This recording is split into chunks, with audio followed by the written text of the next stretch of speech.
Yeah, yeah, yeah. Riba na gai me wama. Damna dama bi putasi. Yeah, yeah, yeah. Riba na gai me wama. Damna dama bi putasi.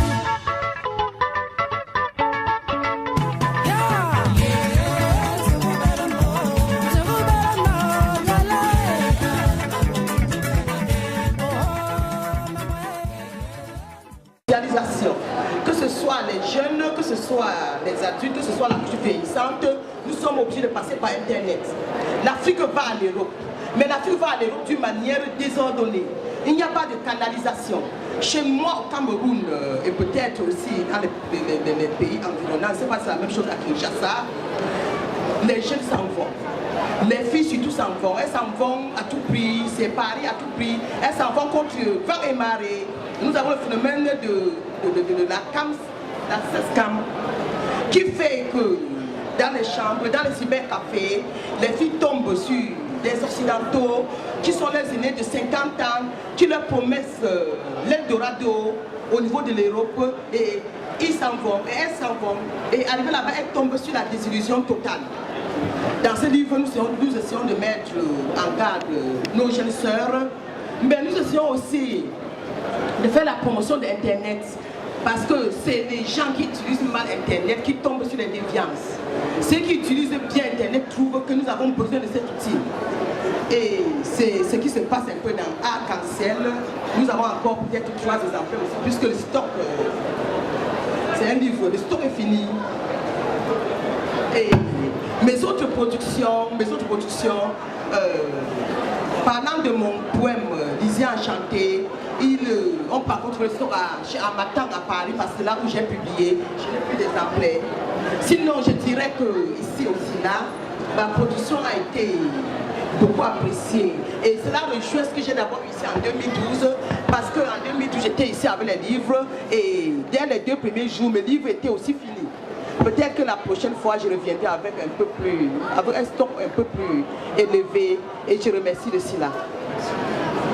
Merci. Je ne vais pas te laisser partir. Pour ton roman, sans elle, les dieux ne seraient pas, ne voleraient pas si haut. Bon, c'est un roman qui est profondément ancré dans la cosmogonie chrétienne, si je peux m'exprimer ainsi. Et ma petite question, c'est de savoir si tu n'avais pas été chrétienne,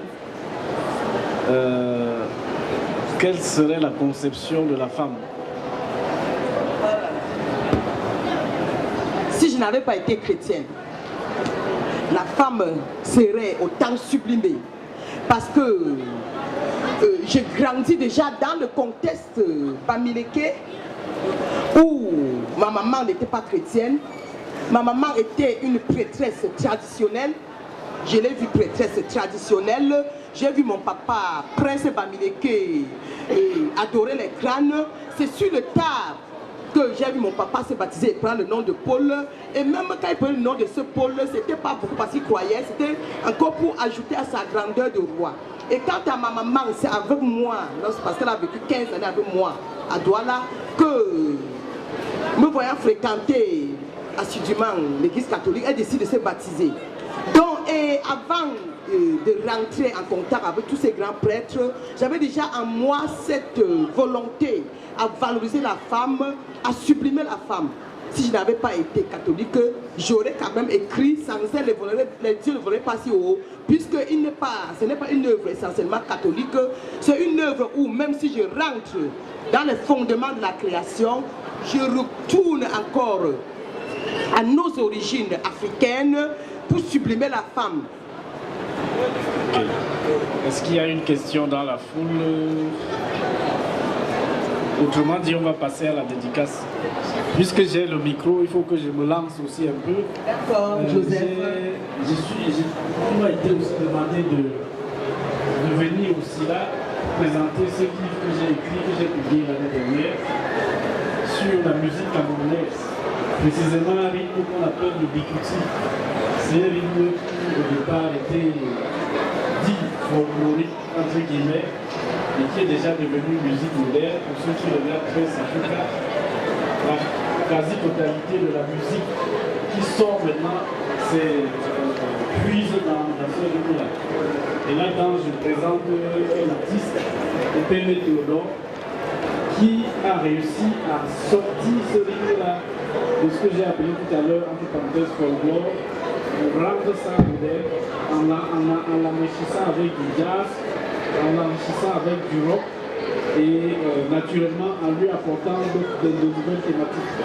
Donc c'est ce que je suis venu présenter aussi là, et même là-dedans, quelques éléments sur la sexualité, sur le nu, s'y retrouve, parce que lui aussi, à son époque déjà, avait un langage assez ouvert, assez osé. C'est l'un des rares à avoir ce langage assez osé dans le Debussy. Suivant cela, M. Martin qui était un peu plus fermé, un peu plus embêté, un peu plus suggestif dans son langage. Voilà. Est-ce que tu as... Oui, je veux dire quelque chose par là de cette œuvre que j'apprécie à sa juste mesure, parce que là, on rejoint ce que nous avons dit dans le professeur, parlant de la rencontre des arts culturels. Les arts culturels doivent se retrouver, se rencontrer.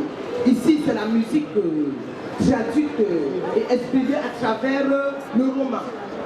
Donc, nous n'allons pas nous isoler et parlant seulement de la rencontre des genres, j'aimerais évoquer mon projet, le projet que j'ai présenté, oui, ici aussi, là, en 2 minutes. J'ai remarqué que le livre se meurt au Cameroun et j'ai remarqué que l'image était sublimée. Et mon expérience d'enseignante de primaire, de secondaire et de supérieur m'a fait comprendre que l'image ajoutée au texte crée le stimulus chez le lecteur et le rend plus intéressé et plus réceptif. Aussi, nous avons proposé une collection de romans que nous sommes en train d'adapter en film. C'est une série et chaque saison de la série sera un roman de la collection. Donc pendant qu'on diffuse une saison, on prépare la deuxième saison qui sera un autre roman, qui peut être d'un autre auteur, même un auteur d'Algérie, un auteur du Burkina, un auteur du Togo. Et dès que la saison finit, on lance la deuxième saison qui est un autre livre, parce que les lecteurs, dès qu'ils voient les images, ils cherchent à trouver le livre pour connaître l'histoire davantage. Merci Marie-Julie, merci professeur Boukala, merci monsieur, et merci à vous tous qui avez été ici.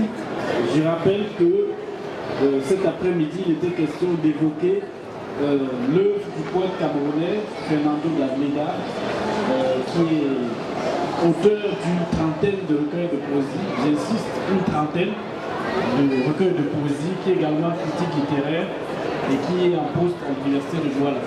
Il a été aussi question d'évoquer le livre de Marie-Julie Guetze, Arc-en-Ciel, sans elle les dieux ne voleraient pas si haut, et le lien bien sûr sur la musique et tout le reste. Donc les débats continuent chaque jour à partir de 15h ici à l'espace Esprit Panaf. Demain ça va être autour de la musique, littérature et musique, divergence et convergence. Le thème sera principalement animé par le professeur Boukala qui vient de Brazzaville. Et donc après-demain, ça va être autour de Gabriel Okoundji qui vient de publier chez APIC, Apprendre à donner, apprendre à recevoir. Et juste avant cela, il y aura une autre... Bref, de toutes les façons, chaque jour à partir de 15h, vous êtes les bienvenus ici. Vous découvrez les livres africains, vous découvrez les visages, comme se fait par tous les murs là, des auteurs africains. Vous nous enrichissez, Merci.